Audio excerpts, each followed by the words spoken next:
Hello everyone, hi I am Shweta account के पिटारा channel में आज आपका स्वागत है। मैं आपके लिए टैली का पार्ट 9 लेके आई हूँ और आज की क्लास में आपको बताने की टैली के अंतर्गत जो कैलकुलेशन का ऑप्शन दिए थे उसे कैसे यूज़ किया जाता है, कैसे ओपन किया जाता है और कैसे बंद किया जाता है। और मैं आज आपको ऑटोमेटिक कैलकुलेटर के बारे में भी बताऊँगी और मैं आपको ये भी बताऊँगी आज की क्लास में कि जो भी हम कैलकुलेटर ऑप्शन के अंतर्गत करते हैं वो क्लियर किया जा सकता है या नहीं। बट अपनी क्लास की तरफ बढ़ने से पहले अगर अभी तक आपने मेरे चैनल को लाइक एंड सब्सक्राइब नहीं किया तो प्लीज़ मेरे चैनल को लाइक एंड सब्सक्राइब ज़रूर करिए। चलिए अपने बढ़ते अपनी क्लास की तरफ। कैलकुलेटर ऑप्शन को एक्टिव करने के लिए आपको कीबोर्ड से Ctrl+N को प्रेस करना होता है। जैसे आप प्रेस करेंगे आपका ये कैलकुलेटर ऑप्शन ये नीचे आपको दिख रहा है, ये ओपन हो जाता है। कैलकुलेटर जो होता है टैली का वो हमसे बातें करता है। अब ये कैसे बातें करता है मैं आपको दिखाती हूँ। जैसे मैंने इसको हेलो लिखा, इसका भी रिप्लाई है ही यानी हेलो। अब मैं इसको भेजूंगी हाउ आर यू, ये एरर बताएगा। क्यों? क्योंकि टैली के अंतर्गत सिर्फ और सिर्फ बिजनेस से रिलेटेड जो भी बातें करेंगे वही आपको वो बताएगा। अब आप कहेंगे कि जब ही हमने हेलो किया तो उसने भी हमें हेलो रिप्लाई क्यों किया? क्योंकि वो ये बता रहा है कि वो एक्टिव है, आप उससे जो चाहे वो बिजनेस के बारे में पूछ सकते हैं। जैसे मैं परचेज पूछती हूँ कि मेरा परचेज कितना है। परचेज उसने बता दिया कि मेरा परचेज कितना है 24,500 डेबिट। अब मैं कैश पूछती हूँ, कैश भी उसने बता दिया मेरा 35,000। यानी कि जो भी आप ट्रांजेक्शन कर रहे हो उसकी अगर एंट्री सही है तो आप जो भी समरी जानना चाहते हो वो आपको यहीं से मिल जाएगा। आपको बैलेंस शीट या प्रॉफिट एंड लॉस या स्टॉक समरी ये सब जानने की ज़रूरत नहीं होती, यानी यहाँ तक जानने की यानी इसे ओपन करने की ज़रूरत नहीं होती। जैसे क्या होता है, कभी कभी एक इंसान एक से ज़्यादा कंपनियों पे काम करता है। मान लीजिए मिस्टर ए की कंपनी है और मिस्टर ए को अपने स्टॉक जानने हैं कि मेरा स्टॉक कितना है बिजनेस में अभी, यानी कितना क्लोजिंग स्टॉक है, कितना ओपनिंग स्टॉक है, ये उन्हें जानना है।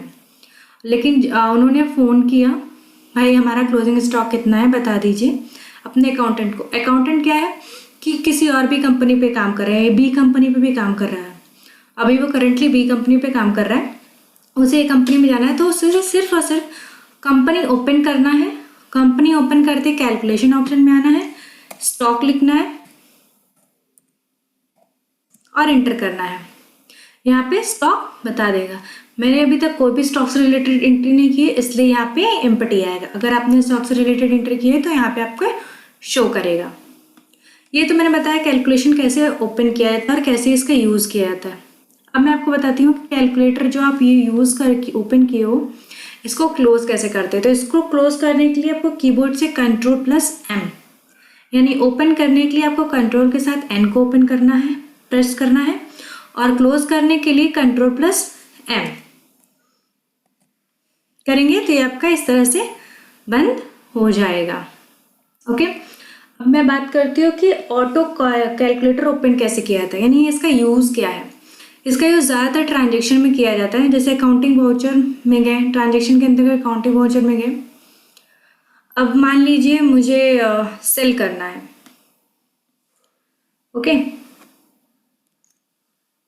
सेल करना है। मान लीजिए जैसे मैंने राम को माल बेचा और जो भी मैंने माल बेचा है उसका 1 यूनिट का दाम 500 रुपया और मैंने उसे 8 यूनिट बेचा है। तो पहले तो हम एंट्री कर लेंगे, राम को दे देंगे, आने वाला राम हो गया।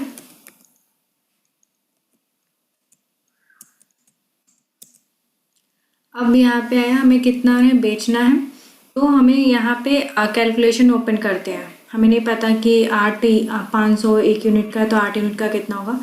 तो हम कीबोर्ड से Alt+C प्रेस करेंगे, हमारा कैलकुलेटर ओपन हो जाएगा जिसे हमें ऑटोमेटिक कैलकुलेटर कहते हैं। जब ये ब्लैक कर्सर आपका आएगा तभी आपका ये शॉर्टकट की काम करेगा। तो अब मैं यहाँ पे क्या करती हूँ, 1 यूनिट का दाम 500 है तो 8 यूनिट का दाम कितना होगा, 500 इंटू 8,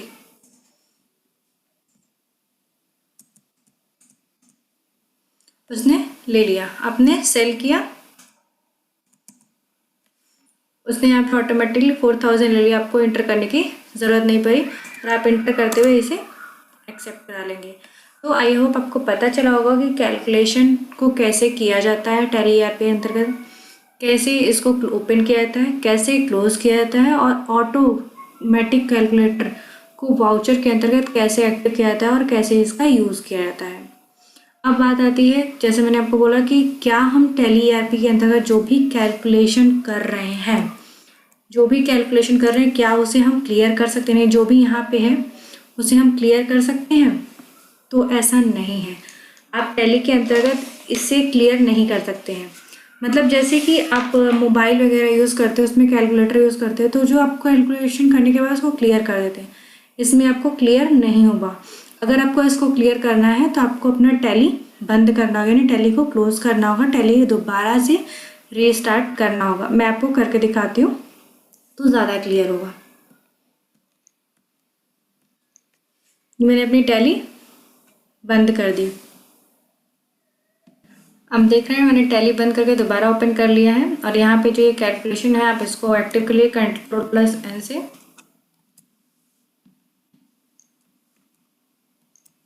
और यहाँ देख रहे हैं कि ये कैलकुलेशन क्लियर हो चुका है।